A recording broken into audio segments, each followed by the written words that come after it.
देखिए, जिसकी लाठी उसकी भैंस।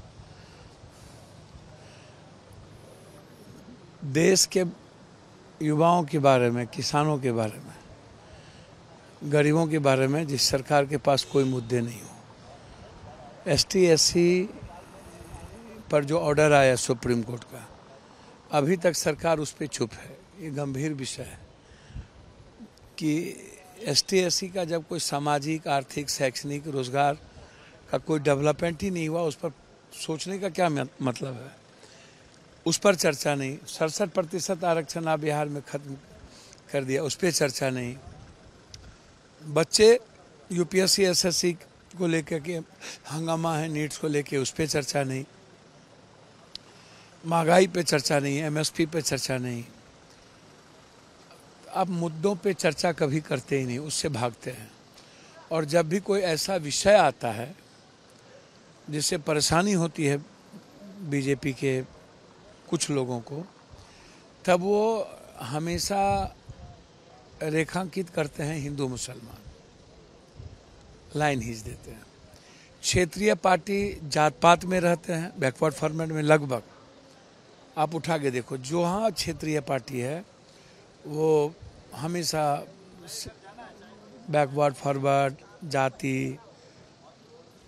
और बीजेपी सिवाय हिंदू मुसलमान पाकिस्तान के, आप कोई भी मुद्दा, अभी आप अयोध्या का मुद्दा लो, वो कह रहे हैं कि हमें डीएनए कराओ, ये भाग रही। तो डीएनए कराओगे तब ना पता चलेगा भैया कि सही और गलत क्या है। आप बताओ ना। दूसरी तरफ यूपी में 10-12 बच्चे, 16 बच्चे, एक लड़की को छेड़खानी किए।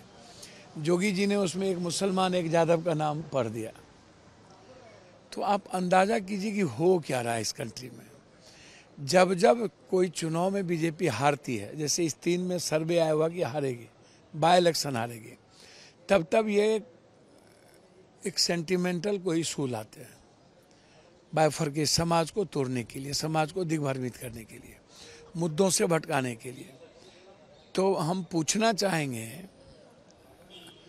बीजेपी की सरकार से, 9 लाख करोड़ जमीन, बीघा इनके पास हेक्टेयर जमीन है, और सेना, और इसके बाद तो आपके पास तो इसका 4 गुना, 5 गुना, 6 गुना जमीन है सरकार के पास, जो बंजर है, खाली है, जिस पर माफिया का कब्जा है, एक्सप्लॉयटेशन है, जहाँ कोई क्रिएटिविटी नहीं है।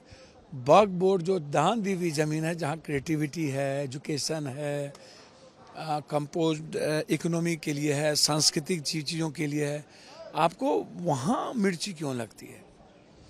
कोई भी संस्था को ज़मीन यदि क्रिएटिविटी के लिए, समाज के पीढ़ियों के लिए है, गरीबों के लिए है, एक्टिविटीज़ को बढ़ाने के लिए। अब ये पल्लवी जी जो हमारे मणिपुर वाले जो मंत्री हैं, उनको महिलाएं मुसलमान की चिंता ज़्यादा हो जाती है। मणिपुर की महिलाओं की चिंता तो हुई नहीं। मिजोरम में बच्चे एड्स से, HIV से हो गए, हुई नहीं। वो हमेशा कहेंगे महिलाएं के मुसलमानों ने हमको कहा, इसलिए हम पारदर्शिता।